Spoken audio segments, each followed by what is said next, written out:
UPPL দলে তেখেতসকলৰ দাদাগিৰিটো আপোনালোকেও জানে। আপুনিও নিশ্চয় কাৰোবাৰ ল'ৰা কোনোবা গাঁৱৰ বাসিন্দা, গতিকে আপোনালোকে নিজৰ গাঁৱত নিজৰ পৰিয়ালৰ কেনেকৈ দাদাগিৰিৰ প্ৰভাৱ কেনেকৈ চলিছে সেইটো আপোনালোকে জানে। যে আজি ধৰি লওক য'ত BPF মিটিং কৰে, আমিতো গোটেই ব্লক কমিটিবোৰৰ মিটিং কৰিছোঁ। য'ত আমি মিটিং কৰোঁ তেতিয়াই তেখেতসকলে বেলেগ প্ৰগ্ৰাম লয় আৰু গাঁৱত সোমাই পেলাই কয় যে BPFৰ মিটিঙত যাব নালাগে। BPFৰ মিটিঙত যাব নালাগে বুলি ক'লে গাঁৱৰ মানুহে নাযাব, সেইটো নহয়। ইয়াৰ কাৰণে তেখেতসকলে অল্টাৰনেটিভ মিটিং কৰি দিয়ে, চেল্ফ হেল্প গ্ৰুপ মহিলাসকলৰ মিটিং কৰি দিয়ে আৰু তাত নগ'লে অৰুণোদয় স্কিম দিয়া নহ'ব, চেল্ফ হেল্প গ্ৰুপক পইচা দিয়া নহ'ব, চৰকাৰী আঁচনি নাপাব, তেনেকুৱা থ্ৰেটেনিং দি পেলাই মানুহসকলক বাধা কৰি আছে। নহ'লে কোনোবা স্কুলৰ মিটিং কৰি দিব, ওচৰৰ কিবা ক্লাবৰ মিটিং কৰি দিব, মানুহসকলক মানে ইনডাইৰেক্টলি বাধা কৰিবৰ কাৰণে তেনেকুৱা প্ৰগ্ৰাম কৰি দিয়ে। সেইটো হ'ল UPPLৰ দাদাগিৰি। আজি আমাৰ ৰূপহী আৰু ইয়াত থকা বিভিন্ন গাঁৱৰ সকলোৱে একগোট হৈ পেলাই বিহু, বৈশাগু, বিচুৱা একভাৱে পালন কৰিবৰ কাৰণে আগুৱাইছে আৰু মোক এই বিহু প্ৰগ্ৰামটো ইনগ্ৰেট কৰিবৰ কাৰণে মোক মাতিছে, মই আহিছোঁ। তো অলপ পিছতে ইনগ্ৰেট কৰি দিম আৰু আবেলি 10, 11, 12লৈকে এই প্ৰগ্ৰামটো খুব ভালকৈ হৈ যাব। আচলতে এইকেইদিন চিণ্ডিকেটক লৈ আচলতে কিছুমান মন্তব্য প্ৰকাশ কৰা দেখিবলৈ পোৱা গৈছে, কি ক'ব এই সন্দৰ্ভত আপুনি? এই চিণ্ডিকেটৰ সম্পৰ্কে মই একো নকওঁ। দাদাগিৰি ক'ত আৰু কেনেকৈ কোনে উত্থাপন কৰিছে? আমিতো কোনোদিন দাদাগিৰি কৰা নাই। আপোনালোকে স্বয়ং প্ৰমাণ আছে, আপোনালোকে ৰিপৰ্টাৰ হয়, য'ত কি হৈ আছে সেইটোকে পাব্লিকক দেখুৱাই আছে, আপোনালোকে কৈ আছে কি হৈ আছে কি হোৱা নাই।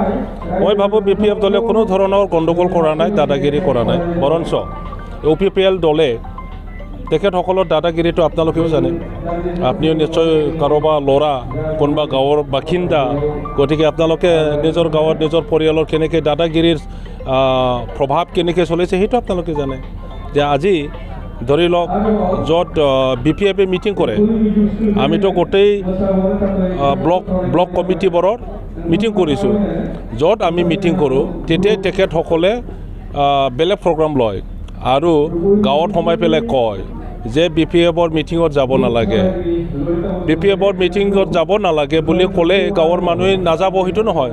ইয়াৰ কাৰণে তেখেতসকলে অল্টাৰনেটিভ মিটিং কৰি দিয়ে, চেল্ফ হেল্প গ্ৰুপ মহিলাসকলৰ মিটিং কৰি দিয়ে আৰু তাত নগ'লে অৰুণোদয় স্কিম দিয়া নহ'ব, চেল্ফ হেল্প গ্ৰুপক পইচা দিয়া নহ'ব, চৰকাৰী আঁচনি নাপাব, তেনেকুৱা থ্ৰেটেনিং দি পেলাই মানুহসকলক বাধা কৰি আছে। আৰু সেইটো মহিলাসকলৰ কাৰণে। জেনেৰেল মানুহ কি কৰে, গাঁৱৰ মানুহসকলক বাধা কৰিবৰ কাৰণে কিবা কোনোবা এটা বান আছে গাঁৱত, এই বানৰ মিটিং কৰি দিব, নহ'লে কোনোবা স্কুলৰ মিটিং কৰি দিব, ওচৰৰ কিবা ক্লাবৰ মিটিং কৰি দিব, মানুহসকলক মানে ইনডাইৰেক্টলি বাধা কৰিবৰ কাৰণে তেনেকুৱা প্ৰগ্ৰাম কৰি দিয়ে। সেইটো হ'ল UPPLৰ দাদাগিৰি। নিশ্চয় এতিয়া দেখিলে যে তেখেতসকলে পৰিৱৰ্তনৰ নামত যেনেকৈ ৰাইজক আশ্বাস দিছিলে, সেই আশ্বাস এতিয়া 3 বছৰ অতিক্ৰম হ'বলৈ গৈ আছে তেখেতসকলৰ চৰকাৰ, কিন্তু কোনো এটা আশ্বাস ফুলফিল কৰিব পৰা নাই। ৰাস্তা ঘাটৰ কথা কৈছিলে যে BPF 15 বছৰৰ 17 বছৰৰ একো কৰা নাই। এতিয়ালৈকে 3 বছৰত তেখেতসকলে একো ৰাস্তা বনোৱা নাই। আমি এই 15 বছৰ 17 বছৰৰ একো নকৰা চৰকাৰে কৰা ৰাস্তা দি তেখেতসকলে বিভিন্ন ঠাইত গৈ আছে, সেইটো ৰাইজেই জানে।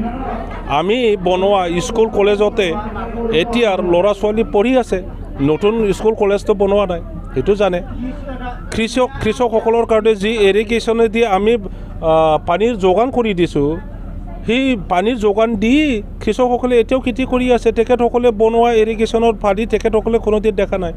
গতিকে সেইবোৰ গোটেই দেখি পেলাই ৰাইজে এতিয়া BPF মুখী হৈছে। যিসকলে BPFতে আছিলে তেখেতসকলে কিবা এটা কাৰণত UPPL লৈ বা বেলেগ দললৈ গৈছিলে, তেখেতসকলে ঘূৰি আহি BPFত যোগদান কৰিছে। আৰু যিসকলে কোনোদিন BPFৰ লগত নাছিলে, UPPLে কৰিছিলে, UPPLৰ কাৰ্যকলাপটো বেয়া পাই পেলাই এতিয়া BPFত যোগদান কৰিবৰ কাৰণে আহি আছে। সেইটো দেখি পেলাই তেখেতসকলে এতিয়া ভয় খাইছে।